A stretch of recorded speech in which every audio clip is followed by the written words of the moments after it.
read about the endocrine system last night, or at least most of you did.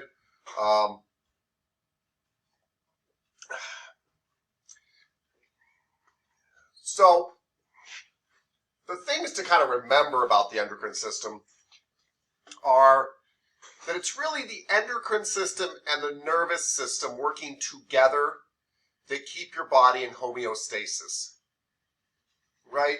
So in homeostasis is your body's desire to stay in a kind of an even keel state to keep you alive. And your endocrine system works fairly quickly, not as quickly as your nervous system.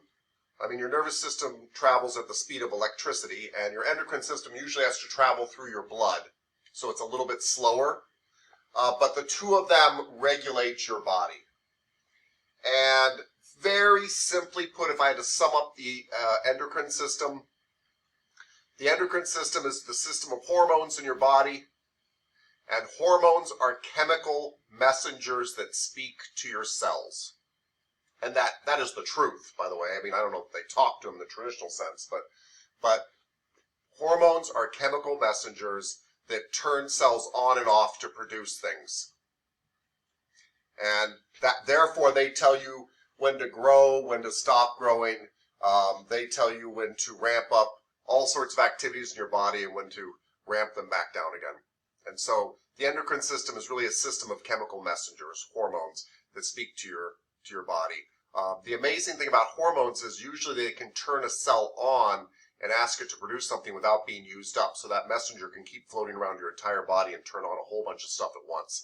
They're extremely powerful for that reason. As we all know when we went through puberty, which is what we always associate hormones with, but obviously they control all sorts of other things. So let's talk about the endocrine system a little bit. By the way, there's a lot of information about hormones in here. From what my friends tell me, that is not MBLEX kind of related stuff. Do not pull your hair out memorizing all the hormones and what they do. What we do want to realize is that massage is known for a fact to help balance your hormonal systems, help bring down cortisol levels, to help relax you and get you back in a parasympathetic state. And your parasympathetic nervous state correlates to your rest and digest endocrine state too, where you start repairing stuff and you're not in this ramped up kind of mode. All right, so let's go to that. Endocrine system and pathologies. Boom, boom, boom. Dun, dun, dun. Okay.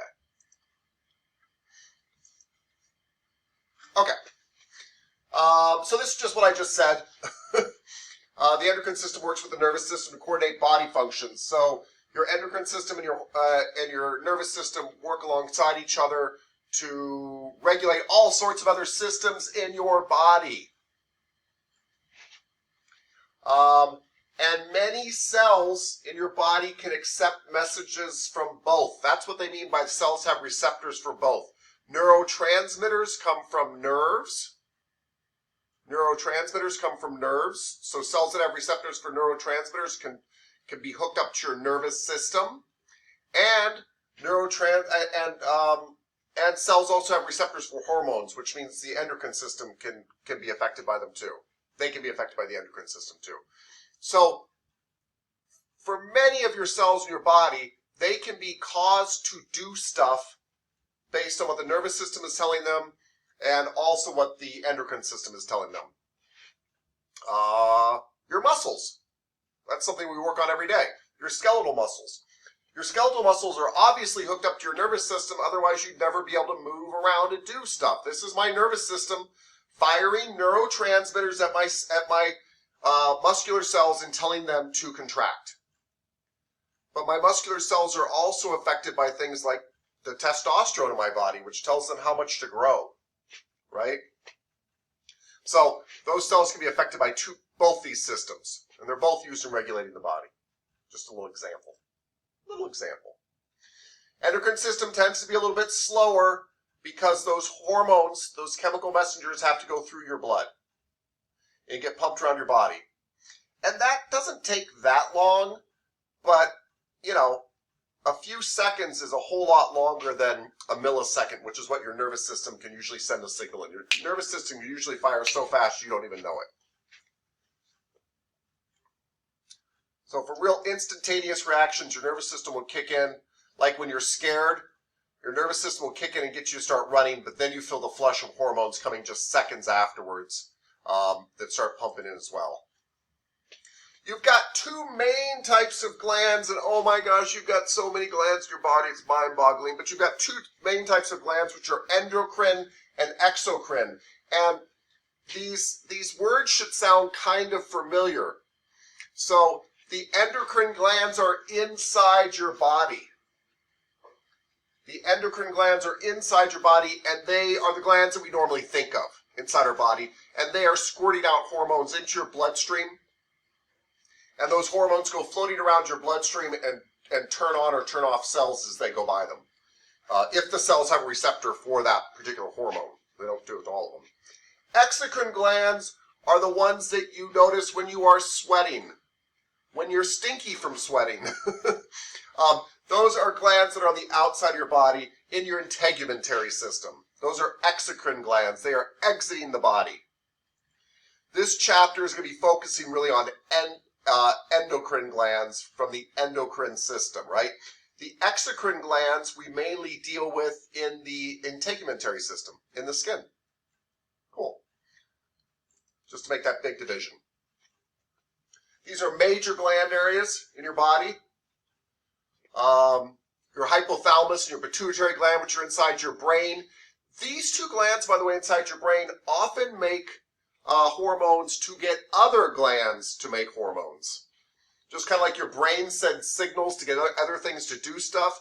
These glands up in your brain often send out hormones to make other glands make hormones. Kind of send a message to the messengers. Thyroid gland and the parathyroid gland, which is 4 glands around the thyroid gland. The adrenal glands, which are on top of your kidneys, which is where you get adrenaline from. The pancreas, that actually does so many things, but one of the things it helps you do is break down fats, things like that. And obviously ovaries and testes that help with reproductive sorts of things, making babies. So, and in no way do I think you need to memorize this list to be a massage therapist. I don't even think this shows up on the MBLEX stuff. So, but the anatomy of the endocrine system, meaning parts that are included in the endocrine system, are the hypothalamus, the pituitary, the pineal gland, the thyroid, the parathyroids, the adrenals, pancreatic glands, ovaries, testes, and of course all the hormones that these glands make, because these glands all pump out hormones.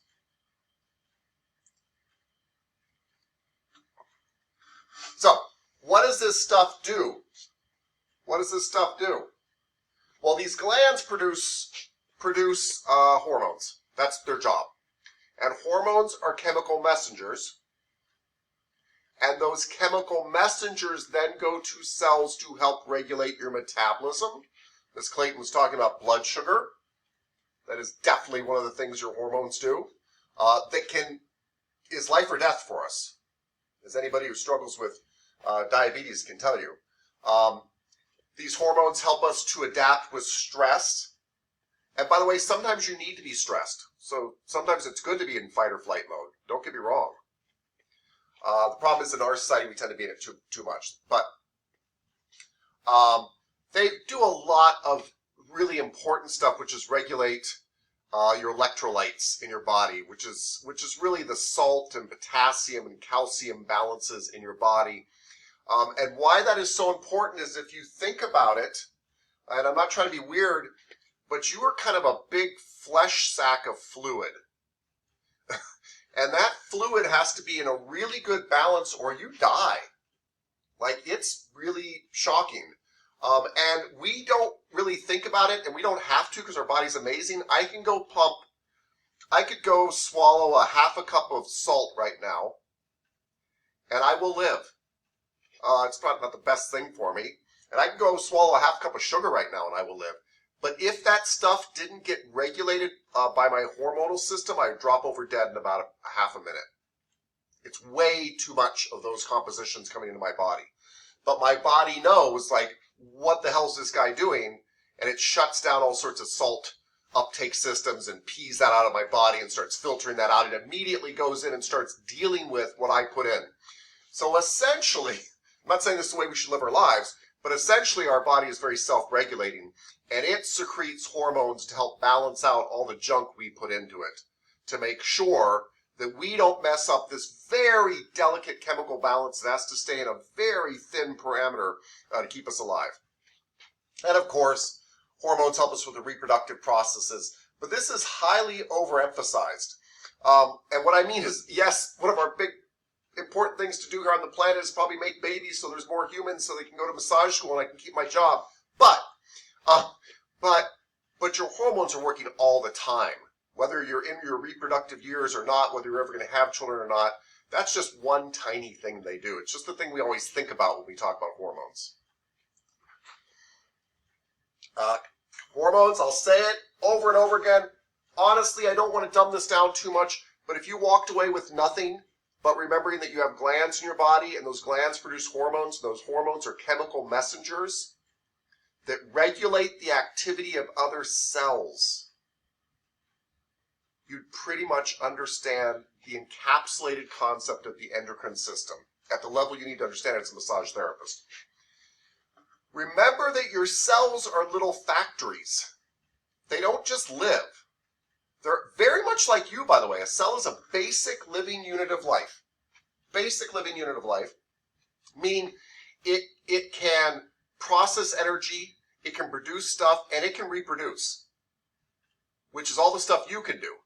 And it actually does all the stuff you can do. It essentially you bring in nutrients, you get rid of waste products. Your cell brings in nutrients and gets rid of waste products. In fact, you're not really bringing in nutrients and getting rid of waste products.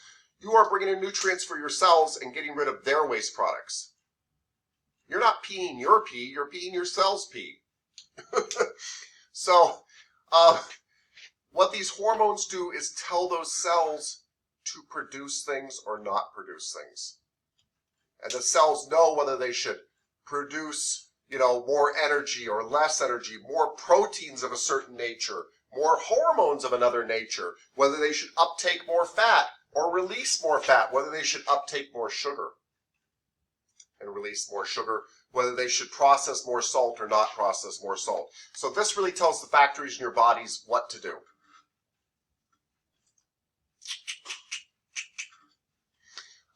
You also, on top of all those glands we just told you about, you also have tissues in the body that produce their own hormones. So if you want to think about it, your entire body is talking to itself through chemistry. Just like we use the language, this verbal language I'm using right now. And by the way, the chemical language is probably much more effective. It's much more powerful and exacting. You have tissues in your body that also produce their own hormones. It is the entire universe inside you. Yes, Miss Avlos. And I mean that the same way I think you do. Yes, very much so. And then in a way the cell is the same thing, right? It's all, yeah. Anyway, these tissues that produce their own hormones, they're called local hormones because they're produced locally. They're meant right for that area. That's all. Let's see. Most of your hormones in your body,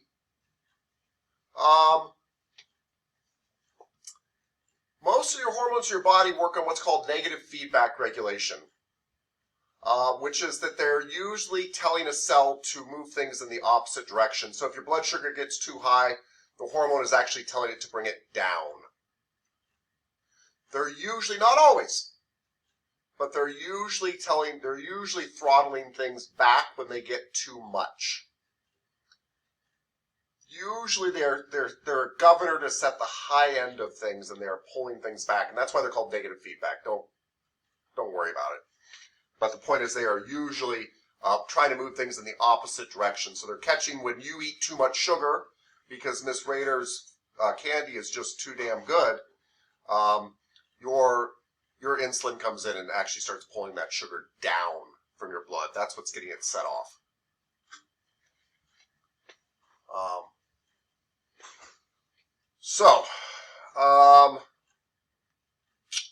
do I want to say about this? Yeah. In your brain, you've got a lot of what are called tropic hormones.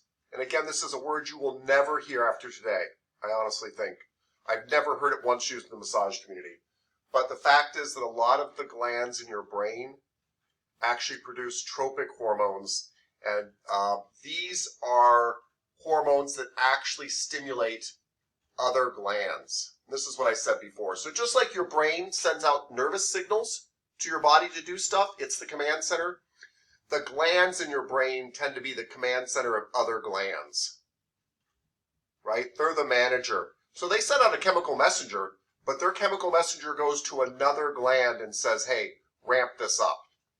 So the pituitary gland might send something from my brain. The pituitary glands in my brain releases a hormone that affects my thyroid. And my thyroid then releases something that affects my metabolism. It's a very common type of thing to happen. So it makes a lot of sense because your brain is the thing that's kind of the master of your nervous system, and so the glands in your brain tend to be the master of the glands in your body. I hope that makes sense. Boom, boom, boom. Boom, boom, boom. Oh, wow. Okay. So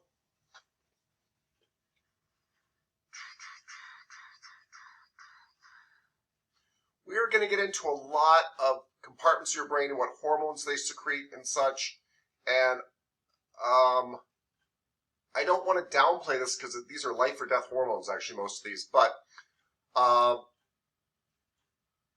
really want to emphasize, I really don't want you to spend lots of your brain power on memorizing hormones and what part of the brain they come for. Because again, you won't have this on a year-end test with us, and you won't have it on the MBLEX. So these are really high-level kind of things to memorize. So a lot of what your hypothalamus does in your brain is to secrete hormones that actually control the release of pituitary hormones. And so your hypothalamus in your brain is actually talking to your pituitary gland. And why is that important?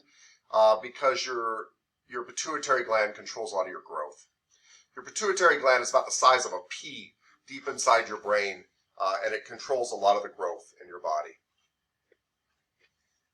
And abnormalities in it can cause all sorts of growth problems.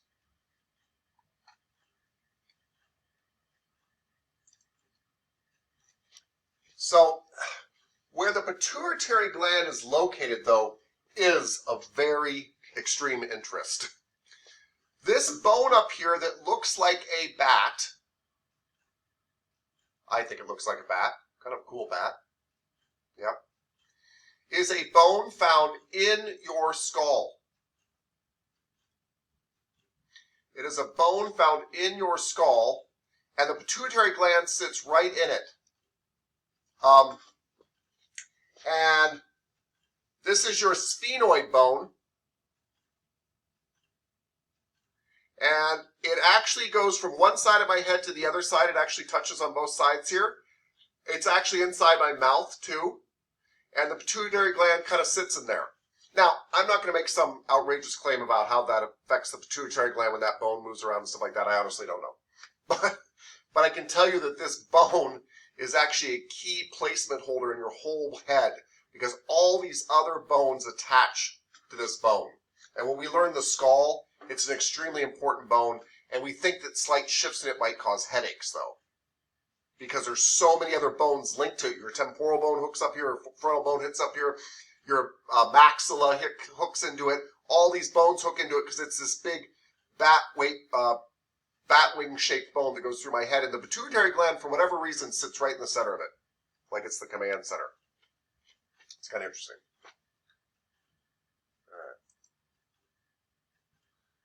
Okay, we're not going to get into pituitary hormones yet, everybody. Bear with me.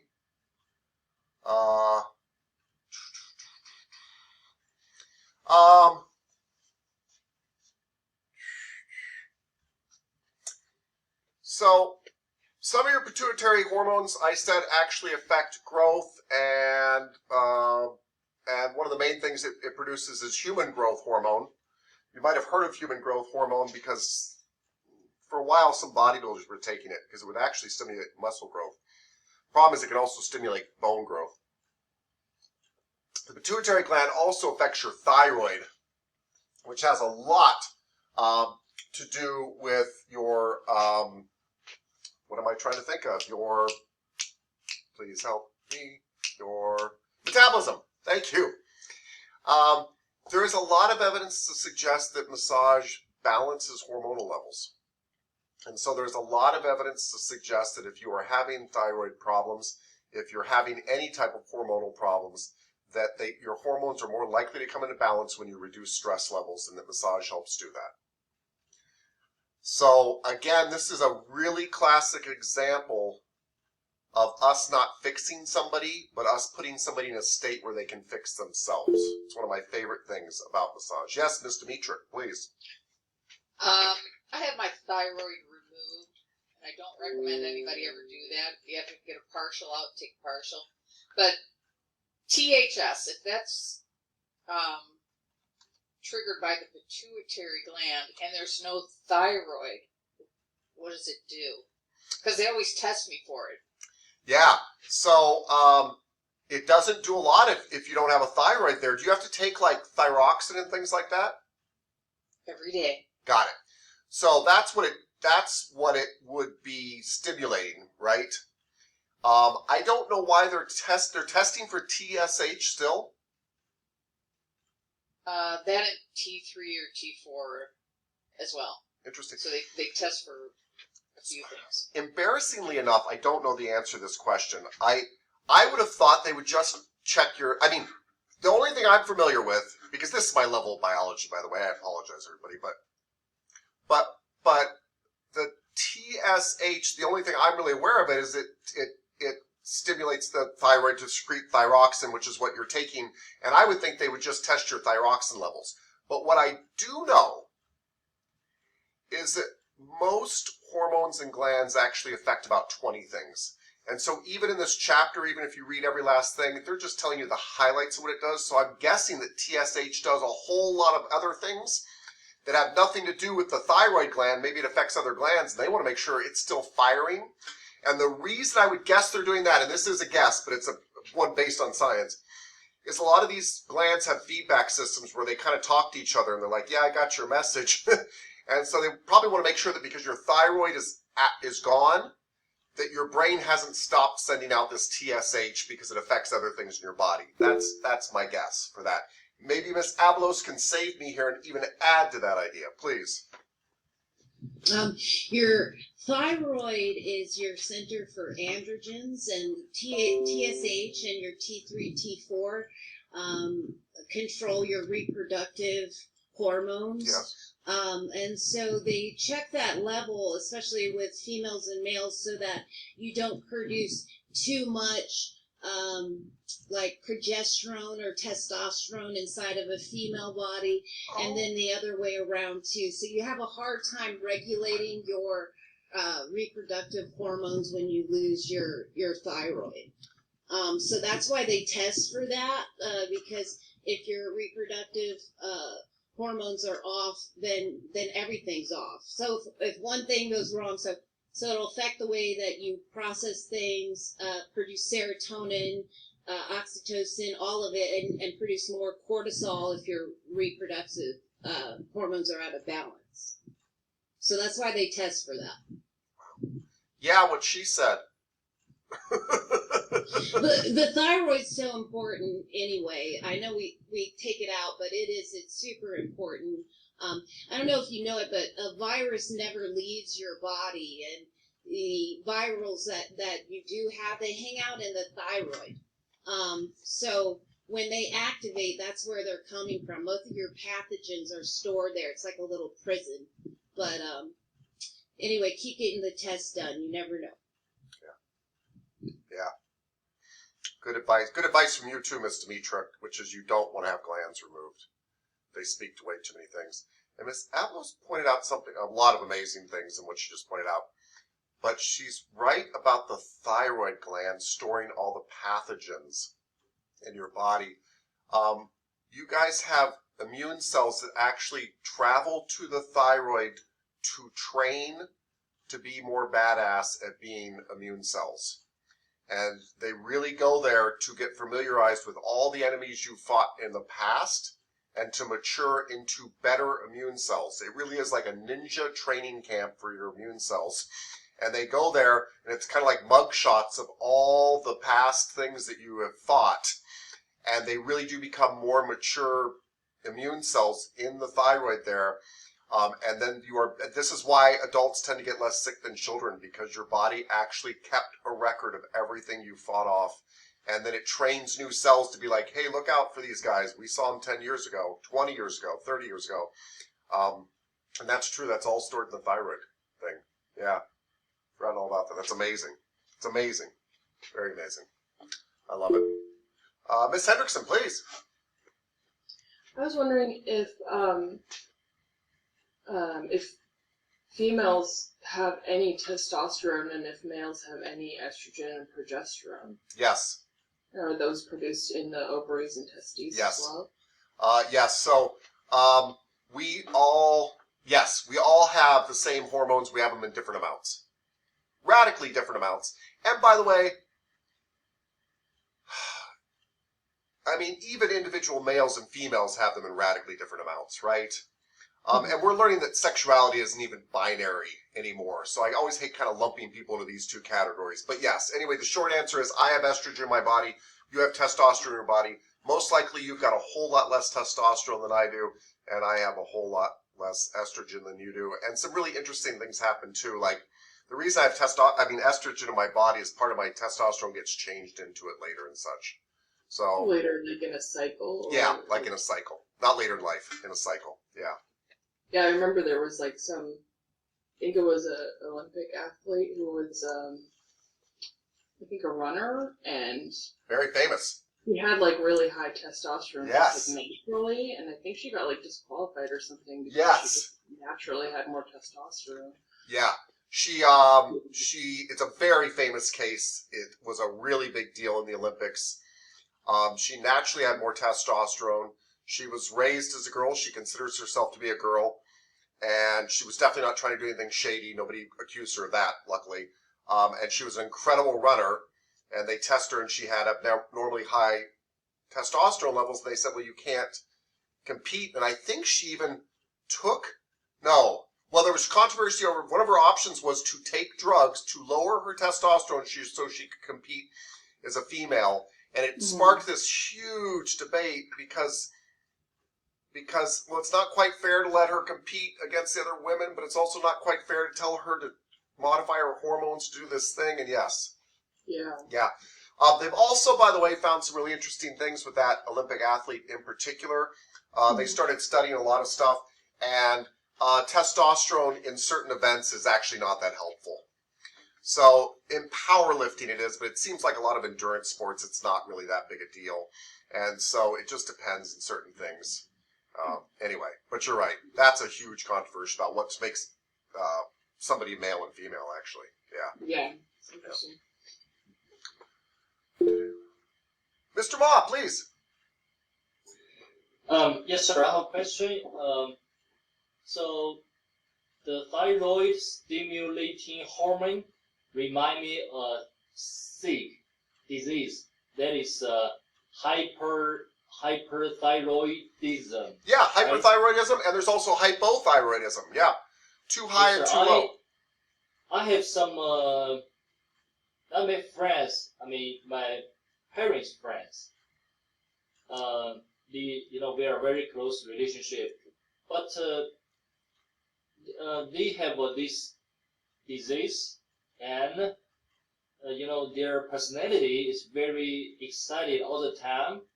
They cannot calm down. They speak very fast and move very fast. everything, just keep excited every day. I don't know where they get the energy, but they just keep doing that every day. So my question is, not only them. I think I meet a lot of people, in that situation. So my question is people who have this disease is easier to have that personality, or people has original that personality is easier to get this disease? Oh my God, that sounds like a Miss Abloh's question, because you're asking which came first, the hormone or the thought that led to the hormone in a way, right? You're saying that people with, by the way, there's hyperthyroidism, which is your thyroid does a lot of metabolism stuff, so you're running a high metabolism, and so people with hyperthyroidism tend to be very high energy people. They tend to be very slender, by the way, because they burn calories like that. People with hypo means below, they tend to have a harder time waking up. They tend to be sleepy. They tend to put on weight and hold weight easier because their metabolism is running slow. That does not mean every hyper person you see or every sleepy person you see has one of those two things. Okay? What Mr. Ma is asking is, does a kind of a hyper personality lead to hyperthyroidism, or does hyperthyroidism lead to a hyperpersonality? Right? Is that the question, sir? Yes, sir. Well, let's table that for a second, Miss Abelos. We'll come back to it, sir. Yeah. So what's happening is their hormones aren't regulated, so they're burning through other glands inside of their body to compensate. So their adrenal gland becomes overactive, and when you overactivate a gland, you burn it out quicker. That's true. So they're burning through adrenaline because there is no balance. So what we're trying to do is make ourselves in homeostasis. So these people take, basically, their health is at risk, and ultimately they're burning through quicker than they should for longevity reasons. So I say that it's due to the hormone regulation that causes their adrenal gland to try and overcompensate to balance it out and try and reach homeostasis. So that's where that disconnect is, in my opinion. So you're saying the hormones come first and the personality comes second? Correct. Okay. Yeah. It's the same as people with low serotonin show depressive symptoms. Yes. You know, But I mean, I agree with you 100%. The part I'm getting stuck on is they also show that people with low serotonin levels, if they sit and smile in the mirror, their serotonin levels come up. well, that's just a treatment, like I was saying with laughter. Right. You know, But that's kind of the personality leading the hormones, and which came first, you know what I mean? Oh, so mind over matter, not matter over mind. Yeah, I don't know. I'm not arguing. I'm discussing it with you. I just I would think you would, Mr. Mob, my best answer is I would think they would both feed each other. I don't know which came first, but definitely the hyperactive hormones would make the person act hyperactive, and acting hyperactive does raise your adrenals, and that would keep cycling. Correct. Yeah. But it's very hard to tell which came first, the chicken or the egg, we call that, sir. And we don't know which came first, the chicken or the egg. One definitely feeds the other. For sure. Right? There are when your hormone levels drop in your body, for example, it can make you depressed, but being depressed drops your hormone levels. It's one of the reasons we do gratitude, actually, is because you can change your brain chemistry. Mr. Ma, please. So if you let me to guess this answer, I will say the personality make the hormone change. Because people told me, people have this disease. They had their personality for a long time, from young to get older all the time. But this disease show up when they get older, because it looks like kind of normal for the young people. We have energy, we have power, so we look like excited. But when you get older, they just keep the same way. So that kind of show up the disease. Yeah. But I think all the people I know have this disease. They have the very similar situation, personality from young to old. So obviously the personality makes the disease happen. I actually agree with you. I think we have ultimate control over everything, and our body actually listens to us. And if you keep telling it, I need to be hyper, I'm doing this thing, this is me, this is who I am, it's going to respond chemically. I really agree with that. You've got to be careful telling people that, though, because it starts to make them think that they are responsible for their disease, and they can take that very personally, and I don't mean it that way. But I do think your body starts to mirror your thoughts. You're right, sir. I agree with you. And I like your analogy. They were that way before, they were that way a long time, and then they developed this condition. Yeah. They thought it into existence. And your body does listen to you very carefully. By the way, we think a lot of stress in the body, like tight shoulders, just to give an example, is because you are distressing your body by giving it two signals at once. You are telling it, I need to kind of lift my shoulders up, but I need to pull them back down in good posture. You don't realize you're doing that, but you're fighting yourself. Right? We think a lot of disease is distress that we are creating because we're sending our body two signals, and your body works very hard to do what you ask it to do.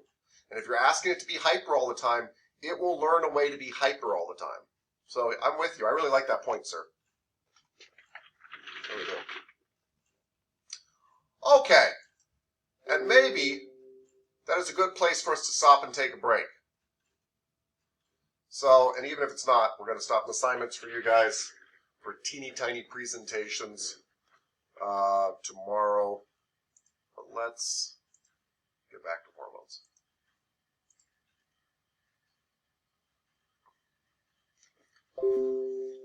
So your book is going to go into gory detail here, but the anterior pituitary hormones. These are hormones produced by the anterior portion of the pituitary gland, which is found inside your brain. Almost all of them have to do with sending signals to regulate your male and female reproductive organs. And so actually, there's all these fancy hormones here, like follicle stimulating hormone and luteinizing hormone and such, but these all fall under this category of what are called gonadotropins. So, fun fact, men and women both have gonads. We always think of gonads as referring to the male testicles, but actually the term actually refers to both male and female testicles and ovaries. We all have gonads, at least theoretically. Maybe somebody here doesn't, and that's fine. But in general, we all have gonads. And so these pituitary hormones from the anterior pituitary thing tend to affect your gonads. Like, that is literally the amount of information I store away about this in my brain. But, I mean, these hormones do all sorts of things, right? They stimulate testosterone production and therefore sperm production and estrogen amounts and therefore ovulation cycles and everything. And all this is coming from the pituitary gland from the anterior portion. And all these fall into this category of gonadotropins or gonadotropins, hormones that affect your gonads, really simply put. There's even more here. Again, prolactin helps you lactate when you have a child, but again, it has to do with reproduction if you think about it, because the child is the end product of that. And all this is coming from the pituitary gland. The pituitary gland is not making all this stuff happen directly. It's sending messages to other glands to make this happen. Yeah. Okay. Posterior pituitary hormones. Again, the pituitary gland is the master gland in the brain. It's the big one. Oxytocin is a big one, which actually helps contractions during pregnancy and delivery. So again, we are back to reproductive. helps stimulate milk production, all of those things. It is also considered to be the love hormone. Oxytocin really does give you a feeling of warmth and love and connection and bonding.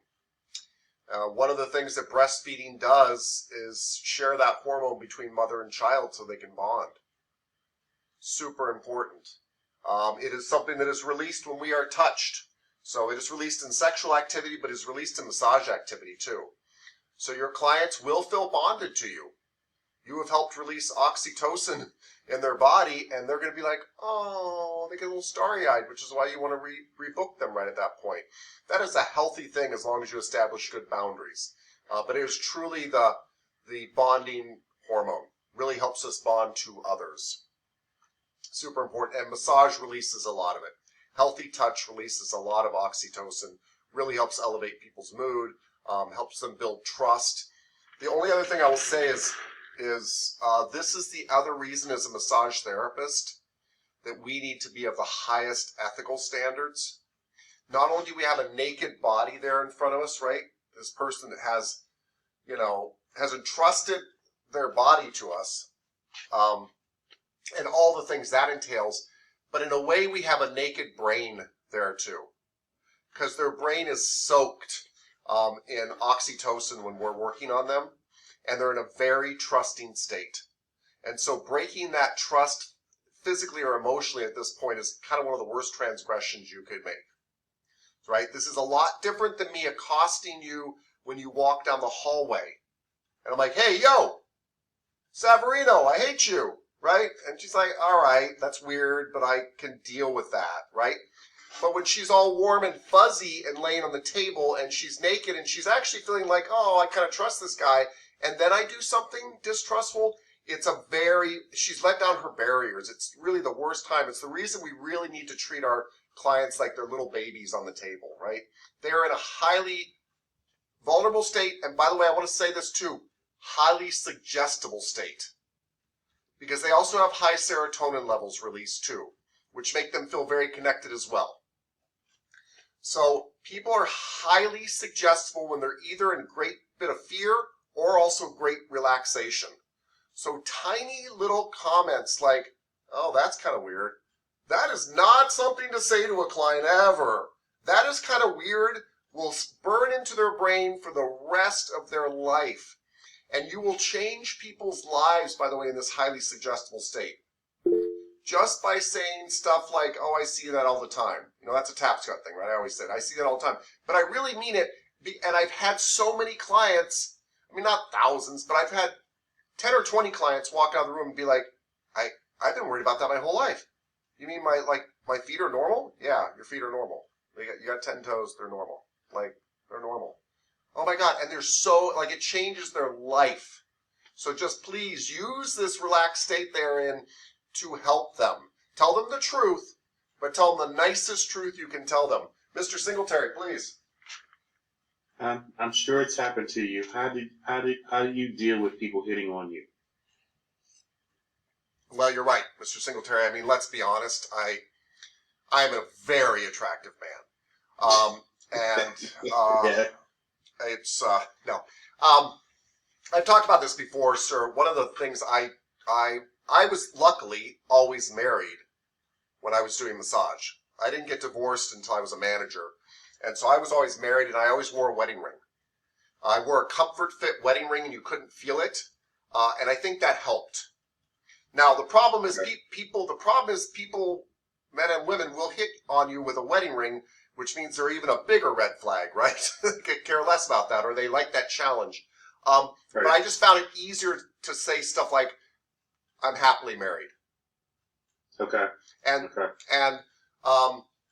I don't mind telling people, hey, I'm really flattered, but I'm happily married. But it's the tone you say it. Because if you're like, oh, I'm really flattered, that's kind of like, oh, keep flirting with me, right? No. And I don't scold them either. I'm just like, really appreciate that. I'm very happily married. Point to the finger. If it continues past that, you have to get very forceful. You have to say, hey, we can't talk about this anymore. And if you do, I'm ending the session. And then you walk out.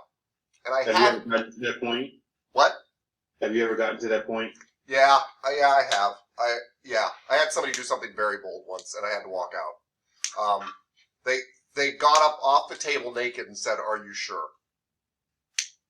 And so at that point, I just literally, at that point, by the way, I didn't even say, "Yes, I'm sure." At that point, I just turned around and walked out and closed the door. Went and reported it. So, but it's unusual for it to get to that point, because if you're very solid about that, that usually puts an end to it. The problems I've seen, by the way, just to warn you all, because you're all human and you're lovely humans, but you're vulnerable too, right? Is be careful that you don't bring your lonely state up to work. Like you get in a fight with your girlfriend or boyfriend at home, and then you come to your favorite client at work. And your favorite client loves you, and they talk to you, and it feels good. And you're not thinking, I'm going to do anything wrong with this person, but it just feels good.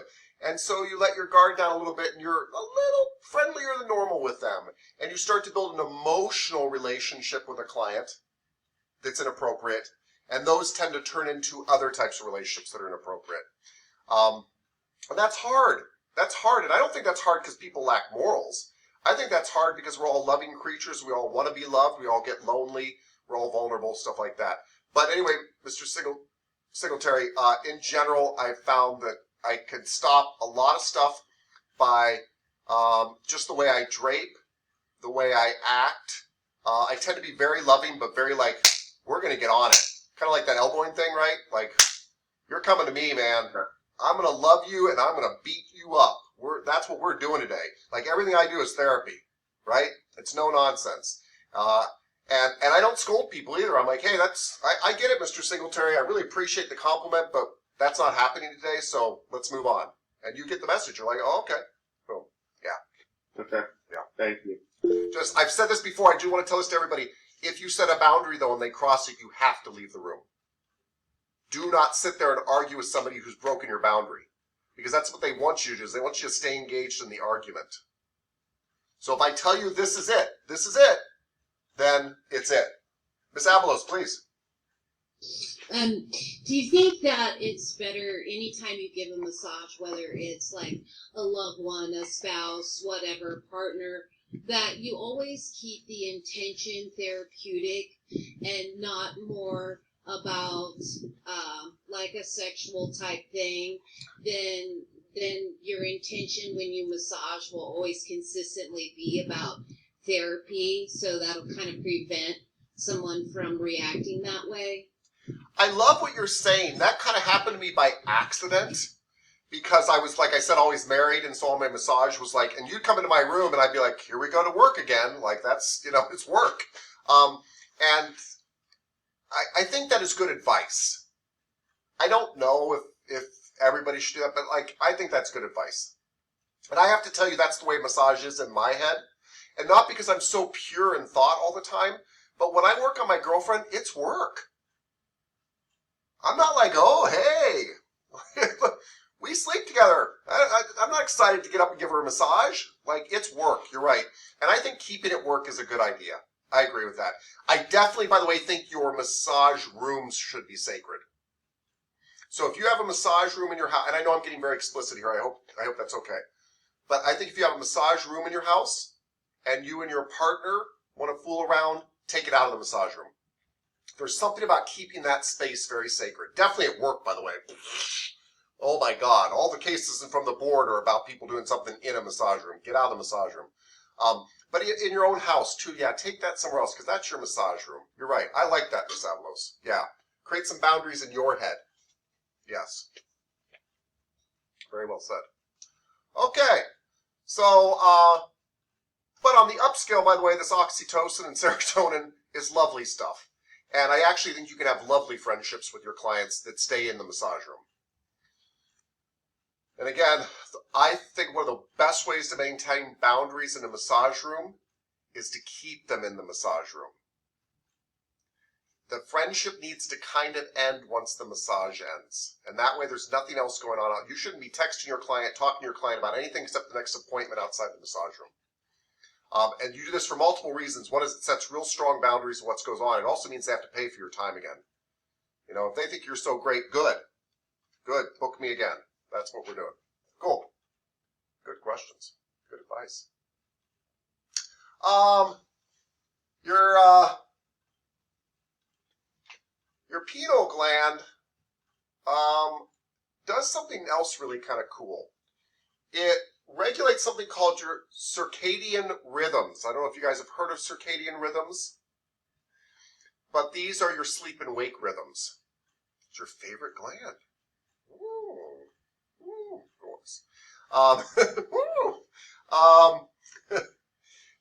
It regulates your sleep rhythms. And massage really seems to help with this too, helping regulate people's sleep rhythms. A lot of studies show that people sleep better once they get massage. There's lots of things you can do to help your circadian rhythms. And that is like go to bed at the same time every night because you're trying to train your body that's bedtime. Even if you don't go to sleep at that time, laying down in bed at that time. Not doing what Miss Clayton and I do, which is watching videos at that time in bed. Actually, you want to make your bedtime really bedtime, even if you don't go to sleep right then. Eating at the same time each day actually helps your circadian rhythms.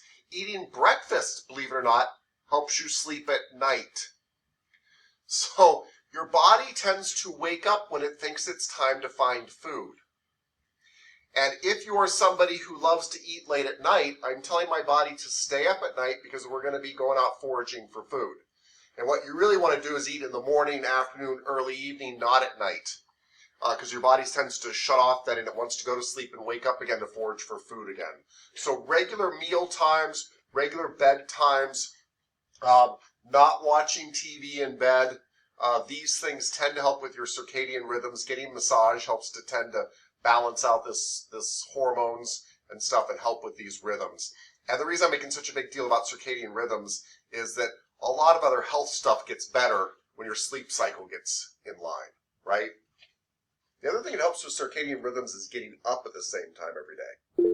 So even if you're tired, getting up and just kind of maintaining that schedule. Yes, Ms. Hendrickson. Does your circadian rhythm kind of depend also on lightness and darkness? Because I was wondering if like people who are blind, they probably have a really hard time with their circadian rhythms. It seems to absolutely have to do with sunrises and sunsets. And people that work nights have a really hard time because anybody who's ever worked nights before will tell you you never adjust to that schedule. I know people who've worked nights for 20 years and they're like, still doesn't happen. Yeah, Yes. I did it once for like 9 months and it was horrible. It was horrible. I've done it I before. always felt tired no matter how much sleep I got. It doesn't And I matter. would wake up and be like, did I get 1 hour of sleep or 8? And I'd be like, oh, I guess I got 8, but Yeah. doesn't feel like it. No, your body really, you're absolutely right. We are creatures of nature. Mm-hmm. And so seasonal stuff, all that stuff, absolutely. Yeah. Helps if you turn down the temperature in your house at night too, because temperature dropping at night tells your body it's getting cold. It's time to go to sleep. Having the temperature come up in the morning helps too. Yeah. Miss Savarino. I love how this gland kind of like naturally also produces like DMT. So if you do like breath work, you can do some amazing things with meditation and feel some incredible things by activating this gland like yourself and like doing it intentionally.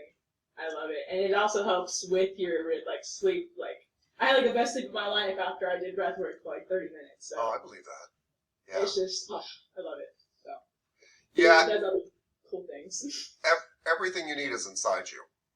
Very much Yeah, so. honestly, and that's why like most things, like I'm not gonna get into that, but like we produce DMT naturally, and somehow everything that's like, it's illegal, but because it opens our mind to like everything.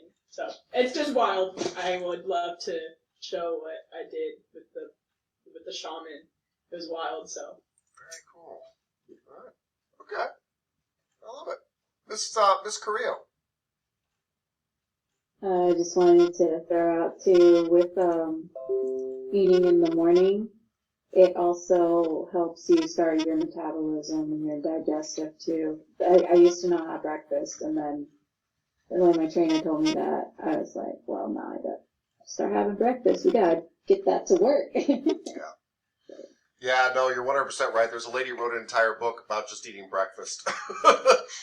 Based on that fact, where it was just like, it actually, yes, helps kickstart your metabolism, you wake up, all that kind of stuff. It tells your circadian rhythm, that's the start of the day. Yeah. Anybody else? Did I miss anybody? Saw all sorts of stuff pop up there. Cool. All right.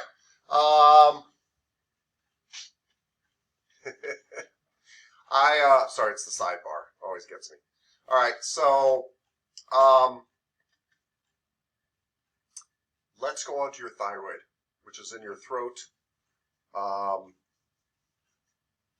Helps to regulate metabolism. Helps to regulate calcium levels in your body. It's one of the things that tells the extra calcium in your body to get into your bones. So it has a lot to do with bone regulation and such. Oh, by the way, you guys know what a goiter is? Goiter, have you ever seen somebody, not in this country, you'll never see it in this country, with a big bump on their neck? Yes. That is their thyroid gland trying to get iodine. Your thyroid gland, actually, part of its job, one of its 4,000 jobs, honestly, it's about that many, is to capture iodine. And if you don't have iodine in your diet, you need some, and the gland will actually grow larger trying to capture iodine in your body. It's called a goiter. The reason you guys don't see it in this country is you all get iodine. Where do you all get iodine from? Anybody? Yes, Savarino. That's right, salt. We iodize our salt here. Salt doesn't need to be iodized. In fact, you can buy non-iodized salt, but we iodize our salt in this country because it's a great way to sneak a tiny bit of iodine into everybody's diet. And nobody here has a completely salt-free diet, so you'll never see anybody with a goiter. That's why. Yeah.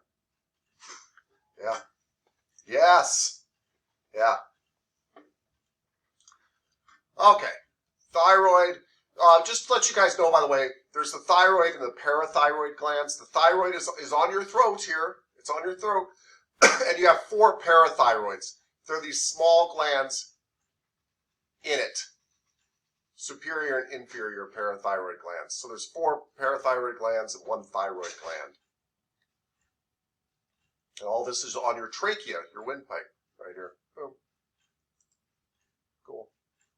All right. We need to kick on to something else right now. Really quickly, I'll get your assignments. You do have adrenal glands. You guys have felt your adrenal glands go off when you've gotten scared, when you've gotten embarrassed sometimes too, they'll kick off. And when you get excited.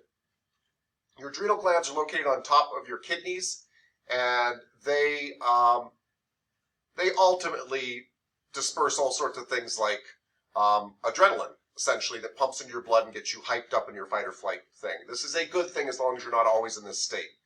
They also release cortisol, which is one of the things that we measure is your stress hormone.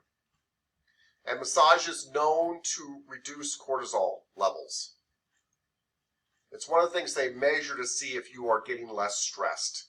And having high cortisol levels is associated with all sorts of other diseases and stuff if you were in that state all the time. So what they're essentially saying is they're trying to tone down your adrenaline in your body. You don't want your adrenals running on high all the time. Ms. Avalos made a very good point about this. Your body is not meant to run on high all the time. Just like you don't race your car around the city all the time. Well, some of you probably do. But you don't race your car around the city all the time. It's harder on the motor. You've got to get it fixed more often, that kind of stuff. Your body is not meant to run on high all the time. Okay, let's pop on over to... Sorry. Okay, let's pop on over to some assignments here. So, by the way, these aren't in alphabetical order because I had to jump around with all sorts of different stuff I was doing. So, Miss Osuna, I'm hoping tomorrow you can tell us about type 1 diabetes. Just type 1. Mr. Manzanares? Yes, Mr. Jones, please. Just real quick, so I read the book Old Yeller when I was little, And I swear his cow had a goiter, which was like something was stuck in its throat. I Oh, think is what they called it. yeah. So it might have multiple meanings. Yeah, easily Yeah, could have sure. multiple meanings. Yeah. Sure. Maybe it's a term they use for any time there's a lump on the throat. You're right. That's what I'm thinking. Yeah. I'm very familiar with the book, but I actually never read Old Yeller. So, right now I'm reading Atomic Habits because like 3 of you told me it was a great book, so I just started reading Atomic Habits. Yeah. But yeah. But now he maybe finds his cow, and it's got a goiter. That's what it was called in the book, anyway. So. maybe it was low in iodine. I don't know. Right? I don't know. Maybe. Yeah. Old Yeller. Okay, so Mr. Manzanares, you're going to do type 2 diabetes. We need to know about these 2. We really need to know about. This does affect massage. Mr. Jones, Hey. you've got your goiter, sir. We can tie it into Old Yeller. I want to know. Miss Hendrickson, you've got Hashimoto disease. You're welcome. It sounds cool. Yeah, bam, Hashimoto disease. Cool. These next things, there are organs that also produce hormones. So you have organs that also produce hormones, and we'd like to know about the hormones they produce. Don't kill yourself. We just like to know what they do and very briefly, the hormones they produce and very briefly what they do. I mean, like this one controls calcium levels. This one controls sugar levels. Please don't go into more than that. But Miss Green, tell us about hormones that the kidneys produce. Mr. Godot, tell us about hormones that the thymus produces and where these things are located. Miss Everson, you get the prostate. Mr. Bose, the placenta. What are the hormones the placenta produces? Placentas are amazing, by the way. Amazing. They not only have to feed the baby, they have to protect the baby from the body's immune system. Did you know your immune system is like, there's something foreign growing in there? The placenta actually tries to hide the baby from the body. Preeclampsia is when the body starts to go, I'm not buying it. There's something in there and we've got a problem. Gastrointestinal tract, Miss Dimitruk, really the mucosa, which is the mucus along the gastrointestinal tract. You've got snot inside your bowels, everybody. You want it there. You've got snot actually covering all the kind of digestive tract you've got in your body because it protects it from the acids and from bacteria and helps things move on through. Mr. Craven, your heart produces hormones. What's it producing? And Miss Clayton, adipocytes. Adipocytes produce hormones. What do they produce? What the heck do they do? Moving right along. Miss Carrillo, can you tell us briefly about hormones that are associated with stress?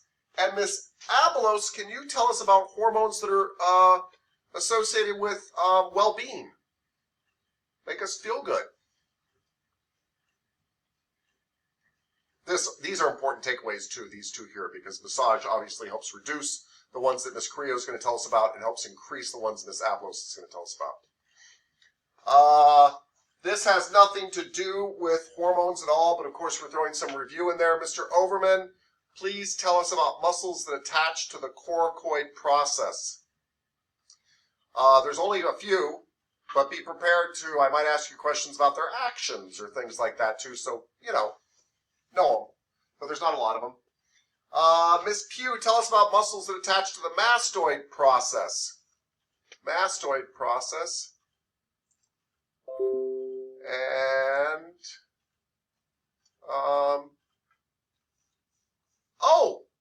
sorry, I had to kind of jog my memory. Miss Rader, will you tell us about muscles that attach to the transverse processes of the cervical region? And Miss Rader, I'm saying this because we have a brachial plexus that comes out of here. There seems to be a lot of important nerves that come out of our neck. And so I thought, we've learned about several muscles that kind of attach to the side of the neck, to the transverse processes coming out. I'd love us to review those briefly. Make sense? Okay. Awesome. Okay, some other review. Mr. Snell, can you review the integumentary system? Miss Stevens, the skeletal system. Mr. Thornton, the muscular system. Miss Young, the nervous system. Miss Savarino, Miss Savarino, that's a lie up there. Not the integumentary system. The endocrine system. The one we just did. And you're going to have to keep it tight. That's a 17-hour lecture. So please, you can even give us the highlights of your favorite gland if you want. I don't, yeah. Just tell us what, like the overview of the integumentary system, like a minute or two, and then, the rest could be about DMT. Fine. Yeah. Wait, you said the endocrine system, right? Because you just said integumentary. Yes, I meant endocrine. I don't know what my problem is. I wrote it wrong. And a little DMT on the side. Sure. Perfect. Yeah. It'll be a party. Yeah. We'll all move to a higher plane of existence. I love it. And I apologize for the mistype. Mr. Singletary, endangerment sites, places on the body you should not be poking. Good thing to review. Yes, Mr. Singletary, please. Yeah, I was just about to say, didn't I just do the integumentary system the last time? Well, yeah, but now you're doing endangerment sites. I hear you. Okay, good. Mr. Richards, it's time that we start to learn about the actual names for our elbows and knees and hips and even between our vertebrae. These are joints, and they're usually named by the two bones that come together. We've mentioned them all in passing. I just want you to review them for us. You just want to know it in proper English, right? Yeah.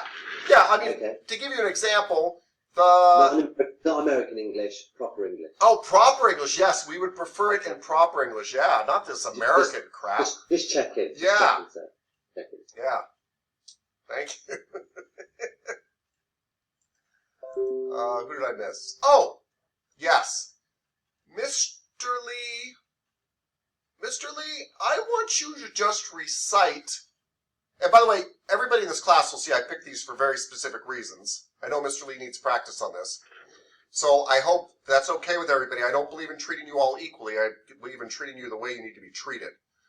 So, Mr. Lee, I would love for you to name all the calves for us, all the hamstrings, all the gluteals, and all the erector spinae muscles. Practice saying them beforehand and come prepared to say them. So it will sound like this, Mr. Lee. You will say the calf muscles. Gastrocnemius, soleus, plantaris. Then you will say the hamstrings, semimembranosus, semitendinosus, biceps femoris. That's it. I'm not going to ask you about actions, anything. You're just pronouncing them. Miss Lee, I would love you to tell me all the hip adductors. Those are the 5 muscles found between my hips. That's the adductor longus, adductor brevis, adductor magnus, pectineus, gracilis.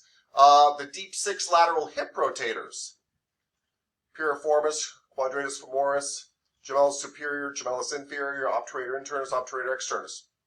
I just want to hear them. So practice. Miss Dang, I want to hear the muscles that are attached to the medial border of the scapula. You're just practicing saying them, really.